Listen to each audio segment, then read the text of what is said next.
Ramadan bersama MHI dengan pelbagai pengisian menarik. 13 April.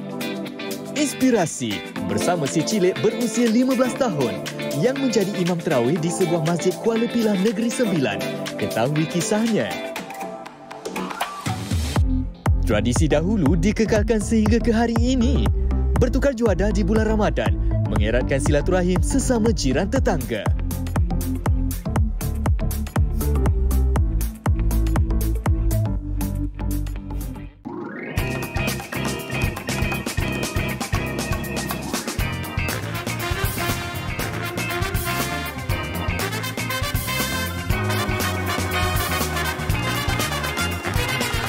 Hai semua, Assalamualaikum. Kembali bersama kami di Malaysia hari ini tanggal 11 Ramadan 1443 Hijrah. Hari ini tarikhnya 13 April 2022. Bertemankan kami berdua, saya Nafis Wan. Dan saya Sofia Nur Solihatul. Semoga keadaan baik sahaja pagi ini.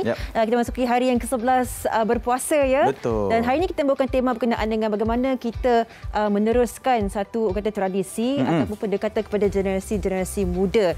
Seperti mana anda lihat tadi, antara pengenalannya kita bawakan imam muda. Betul. Ataupun imam yang berusia 15 tahun saja dah mula mengetuai tarawih, dan juga di antaranya orang kata dalam keadaan berjiran itu mampu kita meneruskan tradisi. Saya nampaklah Hanif posting baru ni.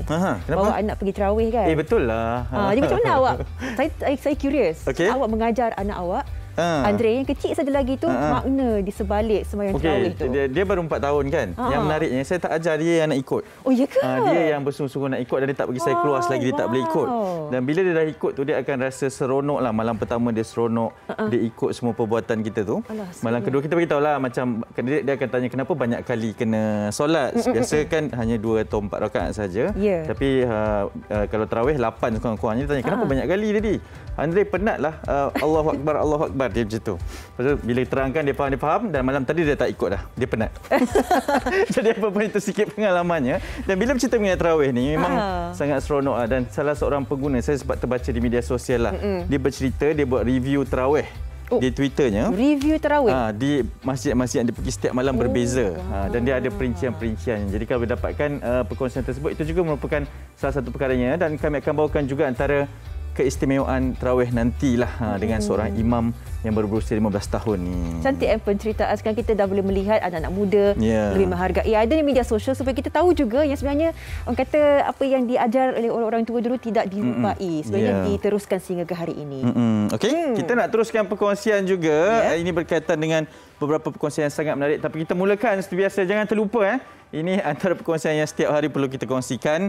Kes baharu setakat 12 April semalam dilaporkan sebanyak 9,002 kes sahaja. Dan ini menjadikan jumlah di Malaysia selepas beberapa tahun ini dengan betul-betul 4,342,559 kes. Ya, telah pun kita memasuki orang kata pertengahan fasa peralihan ke endemik.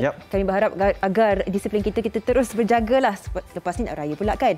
Dan kita lupa antara SOP dan tanggungjawab kita bersama. Okey, Hanif. Okey, ya saya Sofia. Ni antara penceritaan yang sangat menarik lah. Betul, ini di Bundesliga ni, di Liga Germany kan. Buat pertama kalinya dalam sejarah sebuah perlawanan dihentikan oleh seorang pengadil Bundesliga namanya Matthias Johlenbeck, menghentikan perlawanan pada minit ke-65. Pada waktu tersebut adalah waktu maghrib di sana, dan ini bagi menghormati, ini visualnya sangat menarik tahu, sebab bagi menghormati salah seorang pemain ini namanya Musa Niakhaty, pemain pertahanan Mainz ni, untuk berbuka puasa. Sebelum ni ada juga, tapi mereka hanya berbuka puasa kalau bola tu keluar out ke, bola keluar kan, ataupun ada salah seorang pemain ni akan buat-buat tercedera, barulah memberi ruang kepada rakan untuk berbuka puasa. Tapi ini pertama kali perlawanan dihentikan bagi menghormati dan memberikan ruang kepada pemain beragama Islam berbuka puasa. Jadi terima kasih sebab menghormatilah. Maksudnya budaya ataupun amalan agama Islam ni telah pun mula diterima di luar. Betul, alhamdulillah. Ni yang kata semangat orang kata walaupun dalam keadaan mereka berlawan tu, tetapi tak lupa jugalah antara humanity atau faktor yang di situ.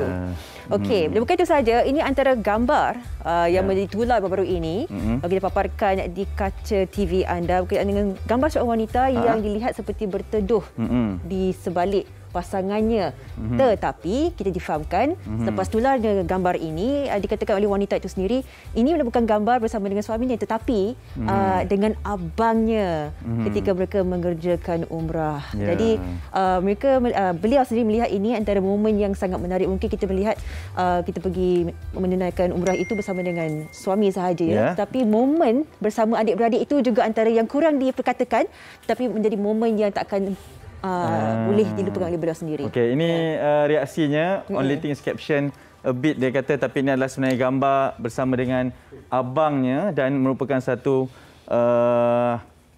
edisi ataupun umrah yang sangat istimewa bersama dengan keluarga untuk dilakukan. Dia sangat menghargai sebab kadang-kadang orang nak memperbetulkan apa yang dilakukan. Tapi rupanya bila bersama dengan abang, bersama dengan orang yang sama-sama kan, jadi tiada masalah sebenarnya. Jadi dah pun pergi ke viral tapi dah pun diberikan tindak balasnya lah berkaitan dengan apa sebenarnya yang berlaku. Okay? Sekarang ni ketika bulan Ramadan ni kita lihat di media sosial ramai rakan-rakan atau yang kita kenalan kita berada di tanah suci lah. Saya rasa itu perkara yang kita raikan untuk mereka, semoga dapat beribadah dengan sepenuh-penuhnya ketika bulan Ramadan ini. Okey, bercerita mengenai ibadah.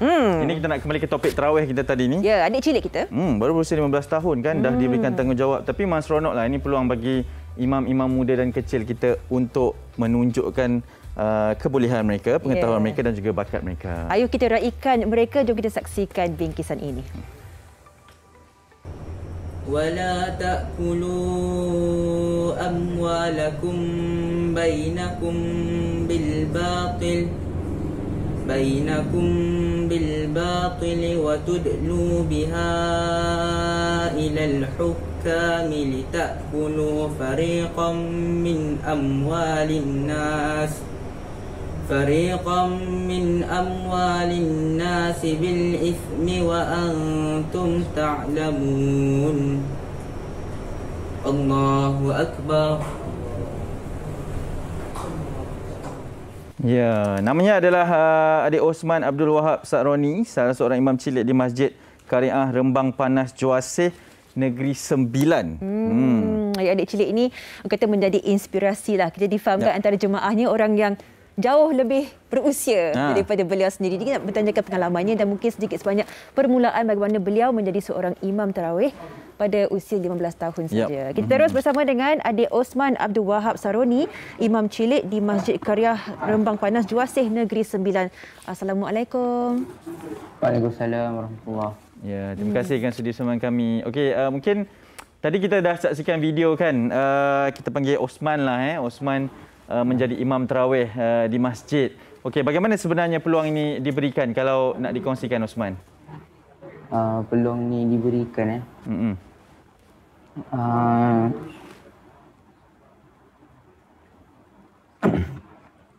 Siapa yang meminta awak tu? Siapa yang minta awak jadi imam ni? Minta saya jadi imam ni.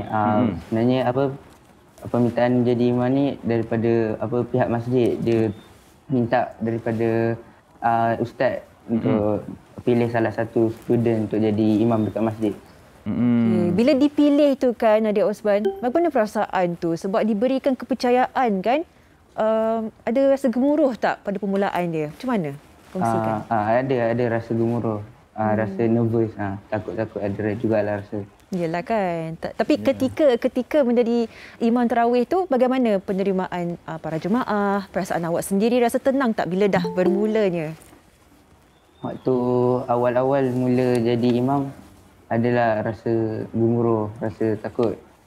Bila lama kelamaan kuranglah rasa nervous tu semua. Okey, sekarang dah 11 malam lah menjadi imam. Tiap-tiap malam lah. Alhamdulillah. Alhamdulillah. Okey, surahnya dah sampai mana? Sekarang ni baca dah sampai mana surahnya? Baru masuk ke perawalan juzuk 2. Juzuk 2. Okey, jadi awak akan jadi imam setiap malam sampai malam 30 Ramadan? InsyaAllah sampai malam ke-30. Oh, alhamdulillah. Persediaannya macam mana? Persediaan dia untuk persediaan setiap malam dia. Betul. Dia macam bila waktu 11 petang tu saya akan mengulang lah saya punya bacaan Al-Quran. Bagaimana keluarga awak melihat awak menjadi imam tarawih pada usia muda? Ada mereka kata apa-apa? Ayah ada cakap apa-apa tak? Awak anak bongsu kan, daripada 10 adik-beradik. Ini kejayaan ni, Adik Osman. Macam mana? Mak ayah cakap apa? Mak ayah gembira lah, happy. Okey, Adik Osman kan kalau boleh kongsi dengan kami sekarang ni belajarnya di mana? Kemudian belajar dekat ni, dekat Camp Agro Tahfiz Kuala Pilah dekat Negeri Sembilan. Okey, katanya dah hafaz 10 juzuk Al-Qurannya. Alhamdulillah. Alhamdulillah. Okey. Cita-citanya nak jadi apa ni, Adik Osman? Cita-cita insya-Allah jadi seorang hafiz Quran. Alhamdulillah. Wow. Okey, bila kita belajar ni kan, mesti ada cikgu, mesti ada gurunya kan. Okey, macam mana Osman jelah bila belajar lain, menghafaz tu lain, kemudian menjadi imam pula kan. Macam nak pastikan bacaan tu betul, tajwidnya betul, setiap bacaan itu juga mengikut mahraj yang diperlukan tu macam mana? Dia setiap kali sebelum jadi imam ni, bacaan dia tu perlu ustaz semak dulu setiap hari. Oh, setiap hari akan disemak terlebih dahululah. Semak dahulu sebelum jadi imam. Wow. Adik Osman, boleh dikira apakah antara cabaran yang terbesar untuk awak setelah 11 malam ni kan, telah pun mengetuai tarawih, ada tak antara cabaran-cabaran tertentu? Cabaran tertentu? Macam mungkin buat masa ni tak ada lagi kot. Alhamdulillah tak ada lagi. Betul lah. Semua menyokong lah. Okey, Osman, kalau boleh pendengarkan sedikit bacaan boleh ke? Antara bacaan yang mungkin boleh memberi manfaat kepada kita pagi-pagi ni? Boleh, insya-Allah boleh. Silakan. A'udzu billahi minasyaitonir rajim. Bismillahirrahmanirrahim. واذكروا الله في أيام معدودات فمن تعجل في يومين فلا إثم عليه ومن تأخر فلا إثم عليه لمن اتقى واتقوا الله واعلموا أنكم إليه تحشرون. Sadaqallahul azim. Wah, baik. Okey, Osman, mungkin kalau boleh dikongsikan, mungkin ramai yang menonton teruja mendapat inspirasi sebab awak baru 15 tahun ni. Saya yang 34 tahun ni pun masih lagi belum layak ni. Okey, apa petuanya, apa panduan ataupun nasihat untuk mungkin kepada mereka yang bercita-cita menjadi ke arah apa yang awak sedang lakukan ini, Osman? Betul dengan so dia sana minat ke, kena belajar ke? Boleh jadi imam. Semua orang boleh jadi imam dengan kalau ada usaha. Kalau ada usaha, insya-Allah boleh. Ya, insya-Allah. Terima kasih banyak-banyak. Semoga berjaya ya. InsyaAllah. Terima kasih. Walaupun usia 15 tahun saja, tetapi orang kata ni permulaan yang cukup kuat lah. Kan? Sedikit pemalu di Kejut TV. Jadi pastinya kita betul meraihkan usaha beliau dan pada ketika ini difahamkan menuju ataupun untuk mengecapi Hafiz ya. Lepas ini kita doakan yang terbaik pada adik Osman Abdul Wahab Saroni, Imam Cilik di Masjid Kariah Rembang Panas Juasih, Negeri Sembilan. Bukan mudah tau sebenarnya memikul tanggungjawab ni. Bentar lagi nak dihafal semua tu kan. Kita yang pendek-pendek ni pun tersasul awak. Okey, baik. Kita nak berteriak seketika selepasnya ada perkongsian. Okey, bulan puasa ni kan. Yang paling best mesti juadah kan. Yes. Awak punya favourite apa? Saya? Saya kalau mencari ni saya suka tepung pelita je. Tepung pelita. Bulan puasa ni memang cari tiap-tiap hari ni. Okey. Tanpa gagal. Awak? Buah Melaka. Tapi kat KL susah nak cari dah sekarang. Oh, ya ke? Betul. Okey, kita akan berehat seketika. Sekembalinya kita akan mendengar penceritaan di kampung ini yang masih bertukar-tukar juadah ni. Selepas 100 tahun lepas ini, segalanya di Malaysia hari ini.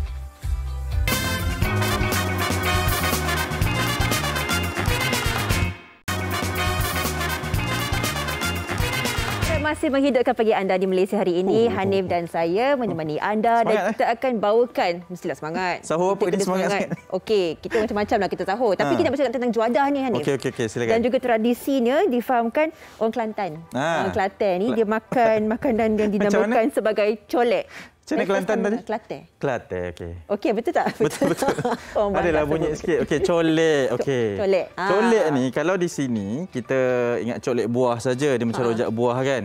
Dan kalau macam kita makan restoran tom yum Kelantan tu pun colek buah saja, tapi sebenarnya berbeza rupanya. Saya baru hari ini tahu ada satu menu dinamakan colek. Ayo kita saksikan tradisi ini di Kelantan. Semangat betul, silakan.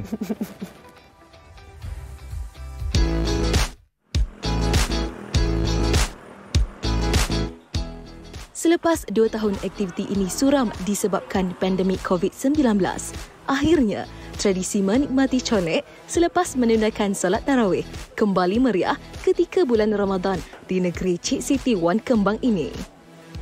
Di Kota Baru, Kelantan, pelbagai deretan gerai menjual colek mula beroperasi seawal jam 8 malam.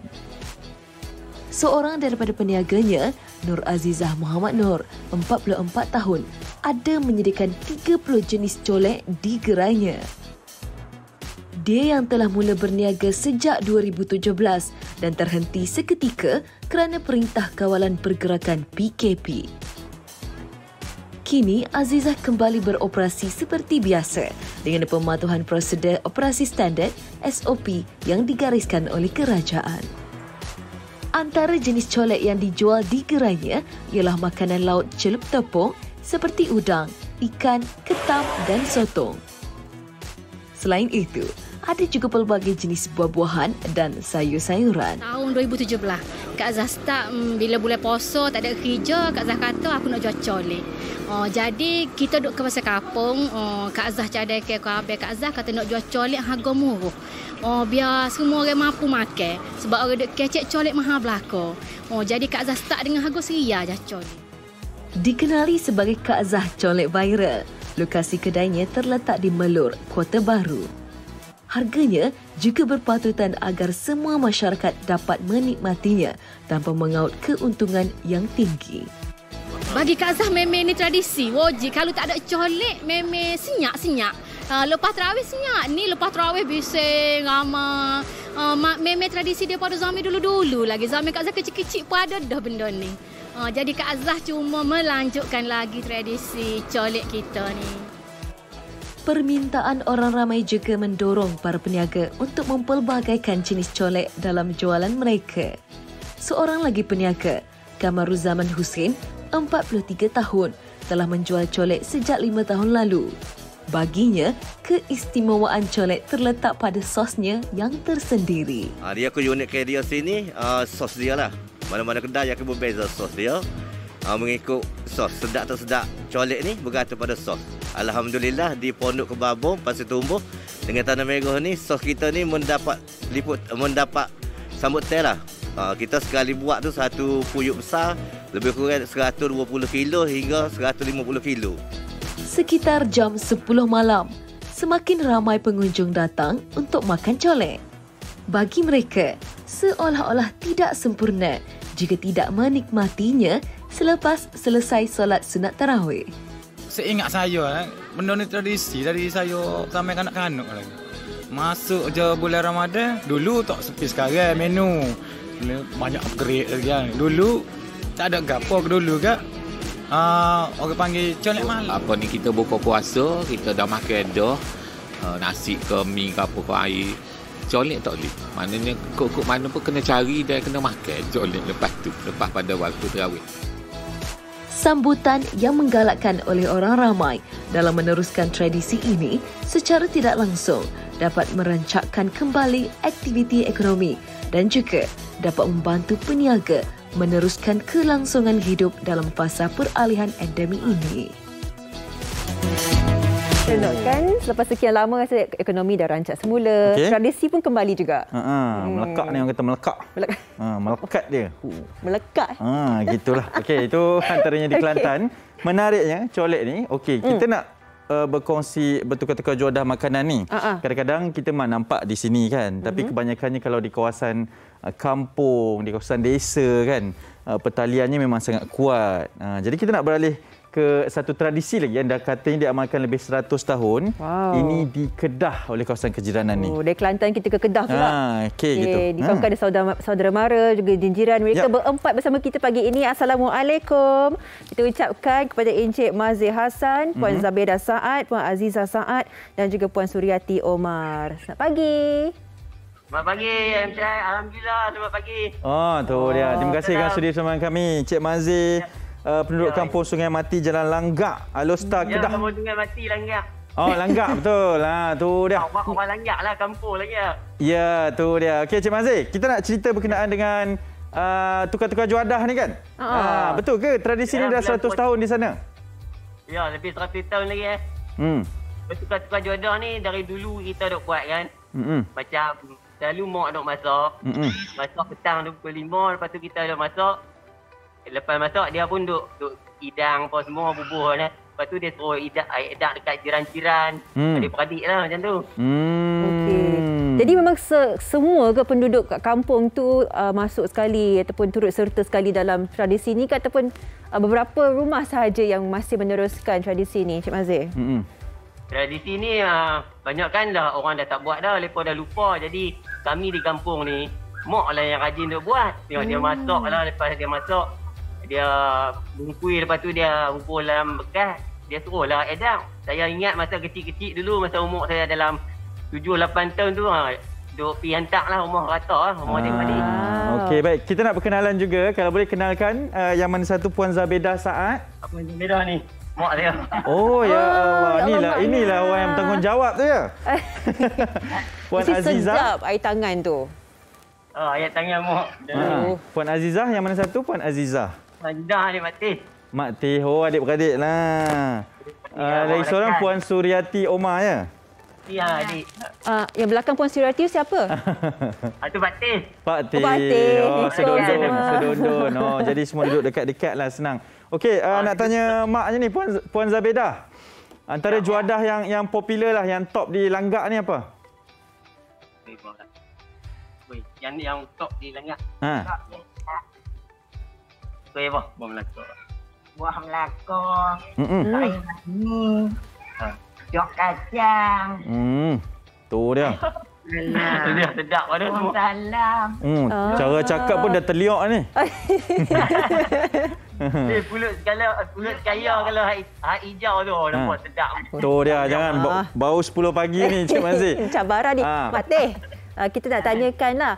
Bila kita tukar-tukar juadah ni antara jiran ke rumah sebelah ke, ada syarat-syarat tak jenis-jenis juadah macam mana? Dia kena manis-manisan saja ke? Dia kena macam makanan untuk berbuka, sahur ke macam mana? Makanan apa tu? Nak bagi nak seorang spiring. Apa dia? Boleh ulang balik tak? Tak dengar. Nak jahit. Jangan kuat. Bagi apa dia? Banyak bagi kat anak-anak seorang spiring, 3 buah rumah 3 piring. Kalau tak bagi, kesianlah. Bagi dalam piring ke, dalam bekas apa ke, mangkuk tingkat? Kami panggil mangkuk tingkat, sana panggil apa? Bagi dalam siang. Kalau di kampung kami masih kekalkan tradisi pulang siang. Siang? Siang. Mangkuk, kalau orang Kuala Lumpur kata mangkuk tingkat. Inilah siang ni. Okey, dia memang kena pakai siang tu lah. Kalau pakai bekas lain tak boleh ke? Bekas lain boleh, tapi kita nak kekalkan tradisi lama macam dulu kan, pakai siang. Okey, saya ada satu soalan. Tapi kalau boleh nak tanya Mak Teh ya? Mak Teh. Ya. Okey, kalau Mak Teh bagi saya juadah kan, kita tukar makanan kan. Saya wajib ke balas balik? Apa dia? Bagi wajib balas balik. Wajib lah. Wajib. Makanan yang sama ke apa? Juadah macam mana tu? Macam-macam lah kalau benda apa yang buat. Supaya dapat merasa lah masing-masing, no?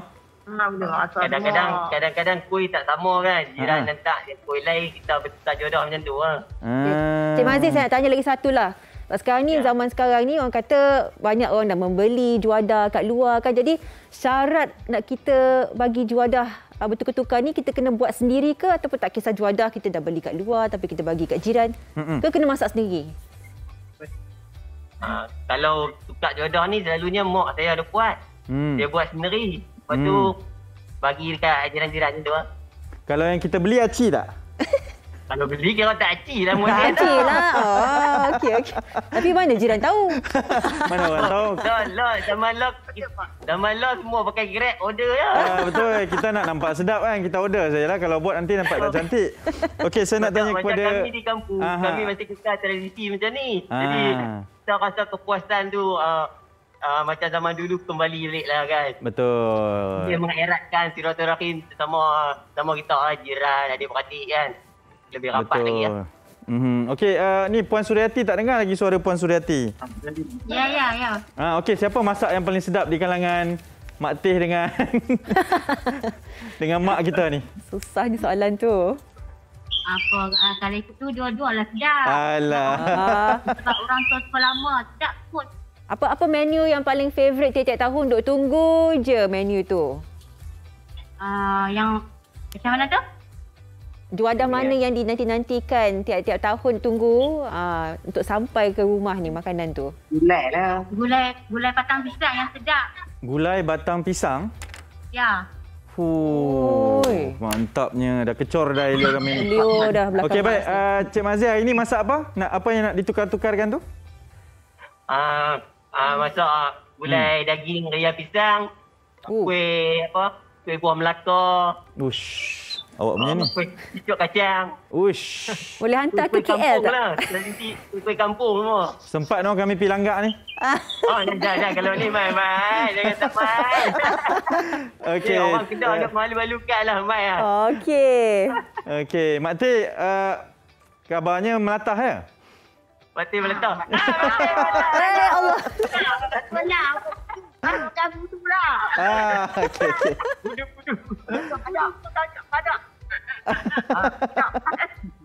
Saja musik-musik sikit Mak Teh ya. Okey, terima kasih banyak-banyak kerana sudi bersama dengan kami. Terima kasih. Terima kasih. Alhamdulillah, terima kasih. Ya. Mak Teh kalau ada juadah lebih tu hantar kat kami hantar ke TV3 ni. Ya. Okay, minta maaf ya Mak Teh. Semua jaga diri ya. Selamat puasa. Bukan selalu. Betul. Kalau bukan selalu boleh cocok sekali lagi lah kot. Terima kasih banyak. Okey, Assalamualaikum. Itulah dia penduduk yang kita raikan lah comel orangnya ya, lebih Kelantan. Kedah.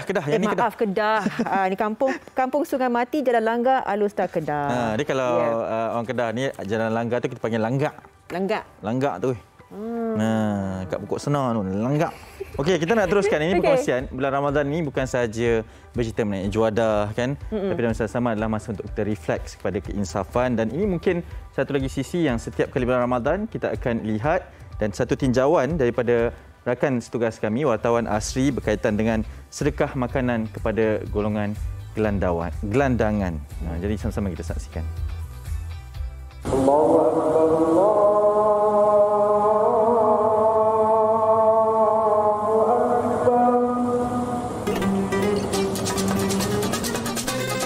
Setiap kali menjelang bulan Ramadan, umat Islam akan berusaha mencari pahala tambahan dengan melakukan kebaikan. Satu daripadanya adalah dengan mengagikan juadah kepada gelandangan.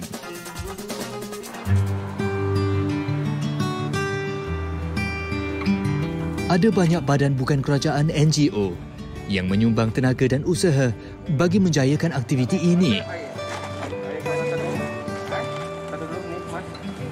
Pada bulan mulia kali ini, mereka memperlahankan kegiatan kerana ingin memberi peluang kepada orang lain untuk melakukan sedekah. Jika ada, mereka hanya memberi makanan ringan dan keperluan asas seperti roti dan pelitup muka.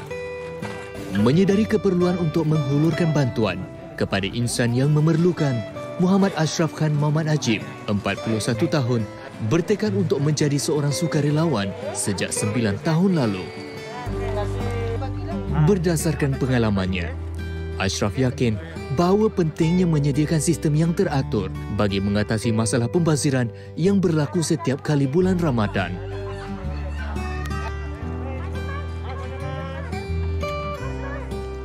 Pada khidmat saya, agensi kerajaan telah menyediakan beberapa tempat seperti di Medan Tuanku, Pusat Karaci Gelandangan, Anjung Singgah, dan juga ada beberapa NGO yang telah mewujudkan pusat-pusat pemberian makanan mereka sendiri. Jadi bekerjasamalah dengan NGO-NGO tempatan, bekerjasamalah dengan agensi kerajaan dan juga di BKL, di mana pemberian makanan tu akan lebih konsisten kepada mereka-mereka di jalanan ini. Dan sekiranya ada lebihan makanan di pusat-pusat yang disediakan ini, pusat agensi-agensi ini akan edarkan makanan semua ke tempat-tempat lain yang lebih memerlukan, sebagai contoh di PPR, di hospital-hospital dan juga kepada pelajar-pelajar universiti.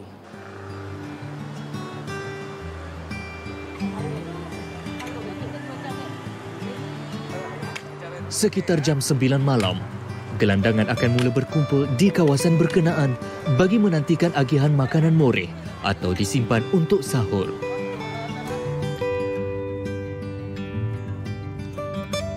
Ada juga dalam kalangan mereka bukan gelandangan serta memiliki pekerjaan, namun masih tidak mencukupi untuk menyara kehidupan sekeluarga di ibu kota.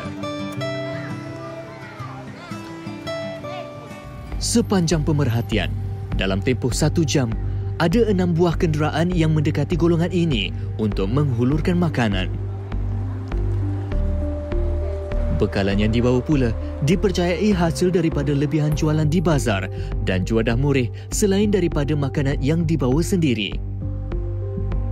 Namun disebabkan terlalu banyak bekalan makanan diagihkan sehingga ada lebihan kerana tidak semua mampu diambil dan menyebabkan pembaziran. Akhirnya, makanan dibiarkan begitu sahaja sehingga menjadi sisa yang akan dibuang pada keesokan harinya.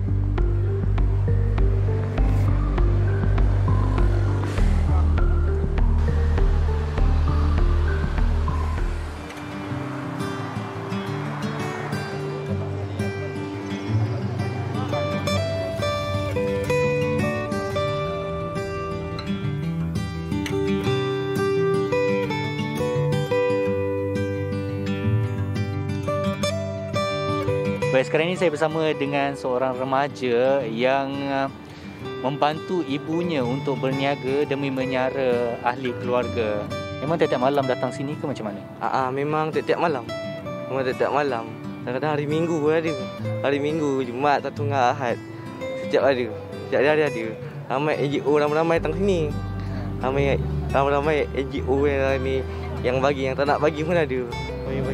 Baik, selalu tengok makanan-makanan kan, orang bagi makanan. Tapi kadang-kadang ialah kita pun dah cukup makanan. Jadi nampak macam selalu nampak makanan, lebihan makanan dekat tepi-tepi jalan ke. Saya rasa membazir. Kadang tiap malam dia buang sini. Sampah semua merata. Sampah merata kat sini. Kat sini sampai sini pun ada. Di sana. Kalau esok baru bersih. Esok pagi baru bersih. Orang beri makanan tapi dia banyak sangat kita tak terambil. Ada tak? Ada. Ya tinggal. Tinggal Ya tinggal situ kat depan banyak. Bertekak-tekak kadang-kadang saya tengok. Saya bukan nak buat cerita kat dengan dia yang marah. Dia ditamuk gelojoh. Kalau orang pergi minta, dia tak mau bagi. Dia cakap dia nak. Lepas tu macam buang. Kalau abang tak percaya abang di belakang sana tu flat tu. Tengok nasi bertabur dia orang buah manuk. Sayang nasi buah tu. Nangis dia no.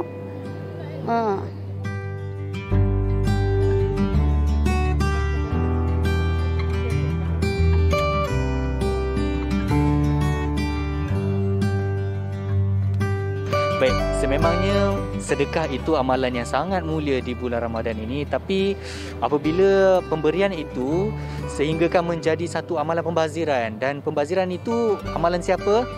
Tepuk dada, tanya selera. Saya Asri Badrun untuk Malaysia hari ini, TV3.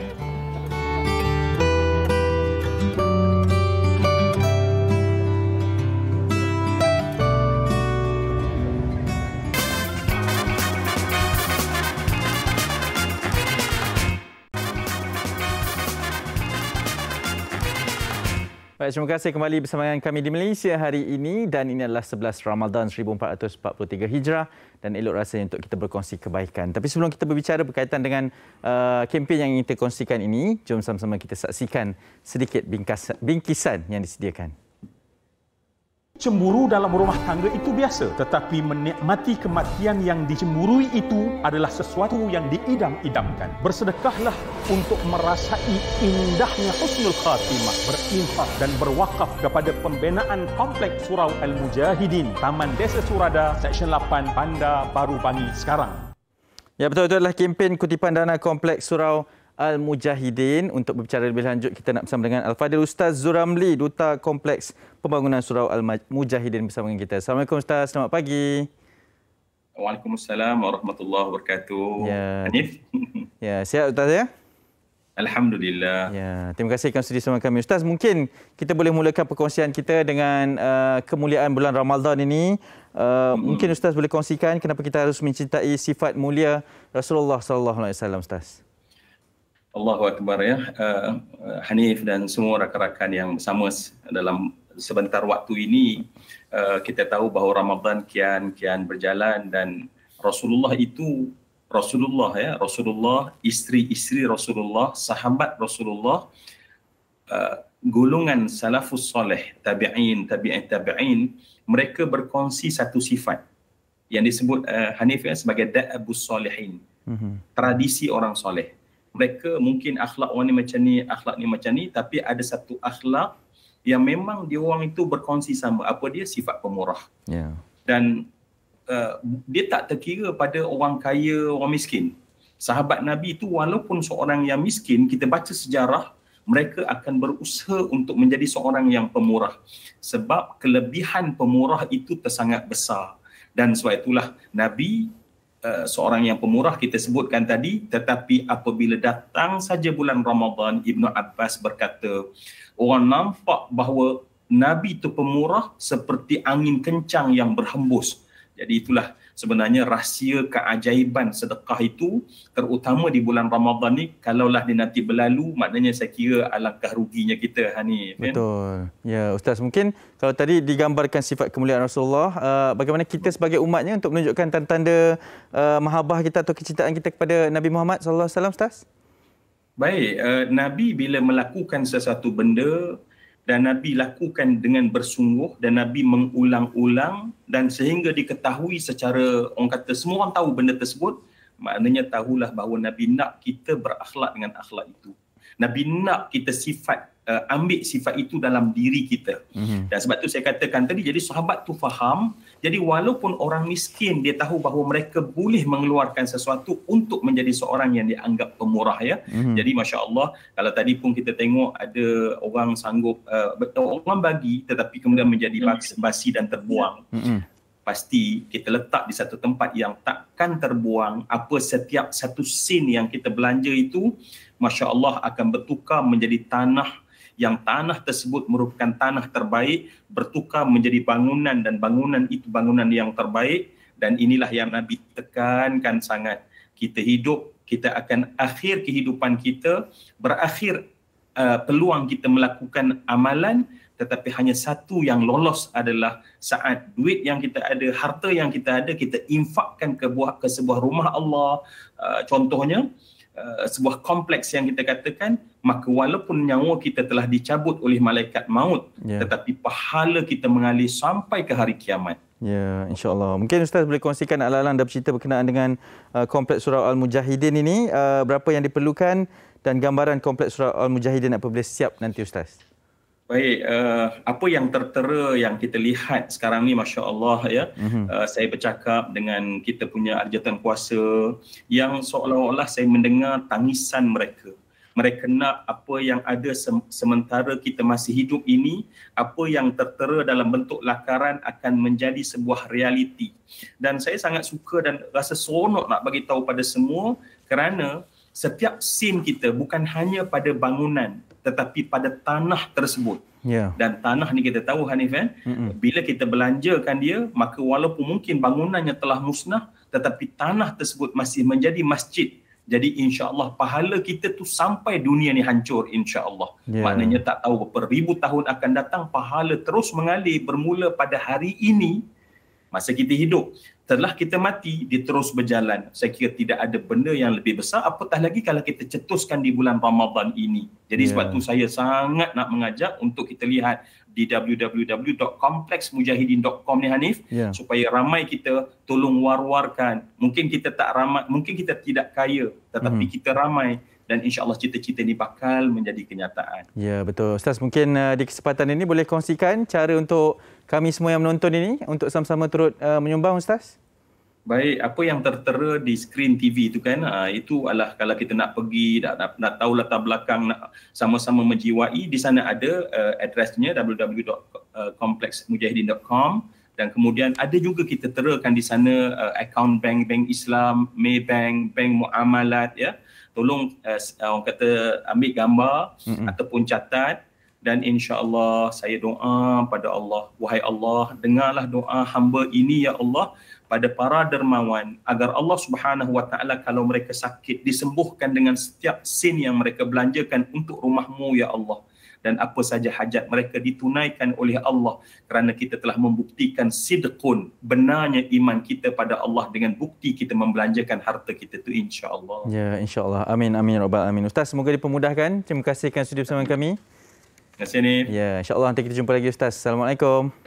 Waalaikumsalam warahmatullahi. Ya, baik, itu dia Ustaz Zul Ramli, Duta Kompleks Pembangunan Surau Al-Mujahidin bersama kita berbicara berkenaan dengan kempen kutipan dana Kompleks Surau Al-Mujahidin. Okey, kita berehat seketika. Selepas ini ada lagi perkongsian seterusnya di Malaysia hari ini. Jangan ke mana.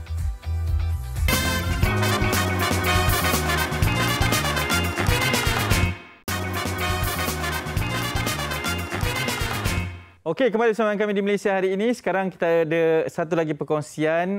Ini berkaitan dengan keberkatan bulan Ramadan untuk kita kongsikan. Dan ini adalah berkaitan dengan kutipan dana kempen Demi Surauku. Dan saya nak perkenalkan tetamu saya pada kali ini iaitu Al-Fadil Ustaz Said Nur Hisham, pendakwah selebriti dan juga salah seorang jurucakapnya. Assalamualaikum Ustaz, selamat pagi.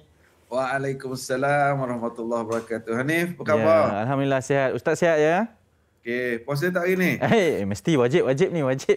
Kita cakap lain nanti Ustaz. Okey, sekarang kita kongsikan. Mungkin sebagai permulaannya Ustaz nak kongsikan maksud sedekah jariah seorang anak buat ibu dan juga ayah Ustaz. Terima kasih Hanif. Assalamualaikum warahmatullahi wabarakatuh. Kepada para penonton yang dikasihi sekalian, kita buat kempen Demi Surauku. Kempen yang digerakkan oleh Yayasan Ikhlas sebagai satu usaha untuk membantu surau-surau dan khususnya dan juga masjid yang terlibat. Cuma biasanya kalau masjid-masjid ni dia ada tabung khusus hari Jumaat dia.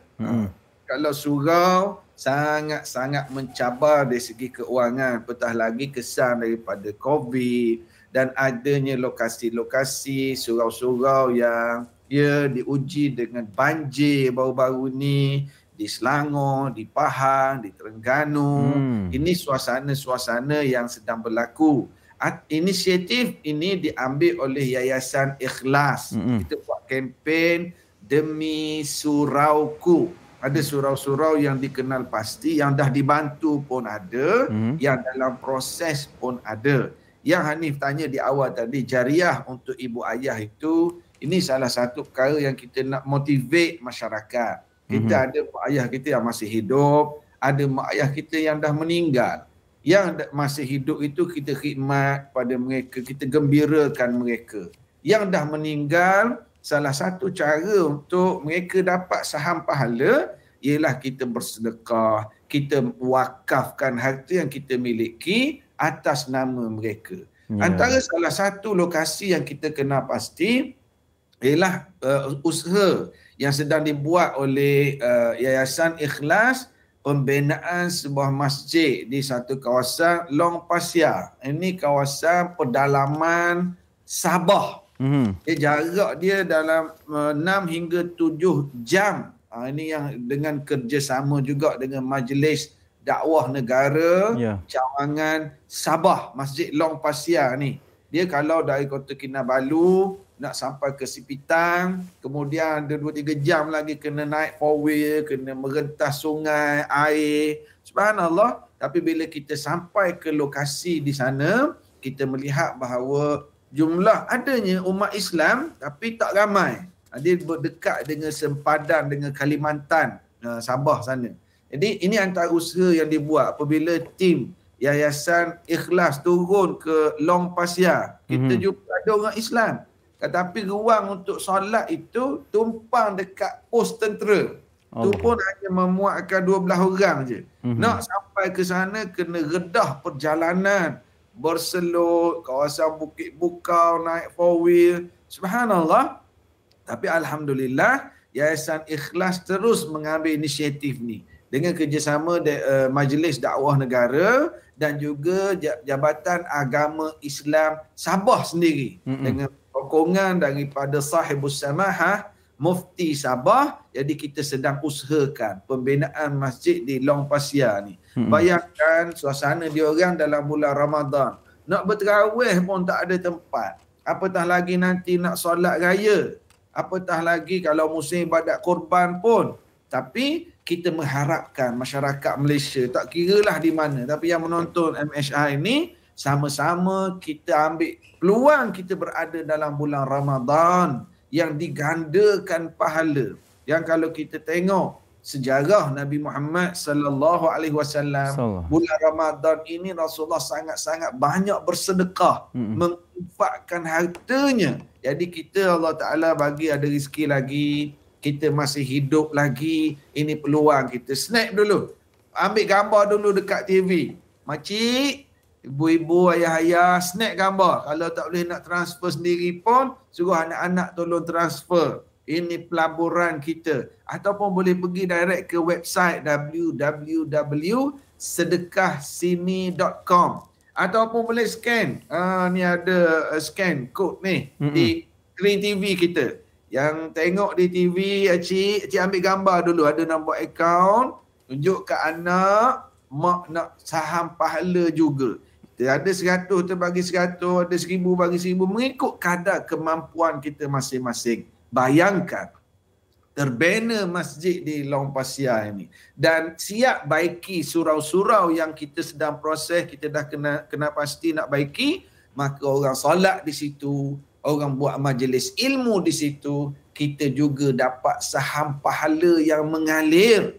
Kita dah berada dalam kubur nanti, pahala berjalan. Ada juga kalau di Sarawak, kita panggil sebagai pusat komuniti. Ada satu lokasi. Di situlah semua nak belajar Quran, nak solat berjamaah. Ini kawasan pedalaman yang sebenarnya dahlah jauh. Bila jauh ini dia memerlukan kos transportation. Kadang-kadang beli semen, beli bata-bata, kayu, skru, ini harganya. Tetapi apabila melibatkan jarak yang jauh, memerlukan kos pengangkutan, kadang-kadang ada yang sampai harga jadi 2 kali ganda. Harga transportation itu. Jadi inilah peluang kita. Mungkin kita sendiri tak mampu nak pergi ke pedalaman Sabah.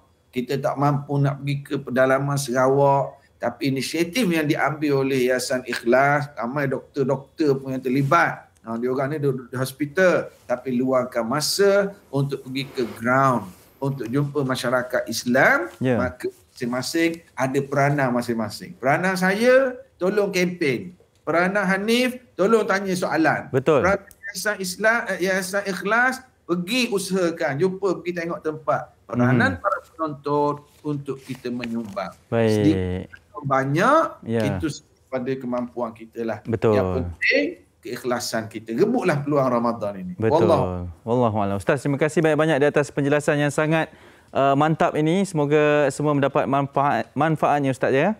Minta maaf lah, saya go terus sekali je, masa pendek. Cantik. Memang dah ngam dah tu Ustaz. Assalamualaikum Ustaz. Selamat berbuka. Selamat berbuka nanti insya-Allah. Selamat dulu. Okey Ustaz, Assalamualaikum. Baik, itu dia Ustaz Syed Nur Hisham bersama dengan kita berkaitan dengan kempen Demi Surauku. Jeng. Itu dia. Okay, kita bawakan pula berkenaan dengan slot Lestari. Jangan lupa saksikan drama baharu gandingan hebat Sharifah Rose dan Ellie Ali Rezak, Do You Love Me Captain, yang akan bermula disiarkan pada 13 April setiap Rabu hingga Sabtu jam 9 malam hanya di TV3. Wow, Do You Love Me Captain ya? Ali Rezak, bukan Ali. Lain sebutan dia. Okey, ini anda boleh saksikan, jangan lupa kerana menariklah gandingan hebat di antara kedua-dua pelakon ini. Soalan mudah Hanif, stres tak bawa kita pagi tadi? Oi, sangatlah. Kereta berlambak-lambak ni atas jalan raya. Di persoalan yang akan kita bawakan esok, adakah Malaysia antara negara yang cukup stres ketika memandu? Apatah lagi ketika traffic jam. Memang dia boleh memenatkan. Jadi kita faham kan. Dan esok kita akan bincangkan dengan lebih lanjut macam mana nak atasi perkara ini. Apa yang boleh kita lakukan ya. Terima kasih semua bersama kita pagi ini. Kita jumpa anda esok hanya di Malaysia hari ini. Selamat puasa, senyum selalu. Assalamualaikum. Bye.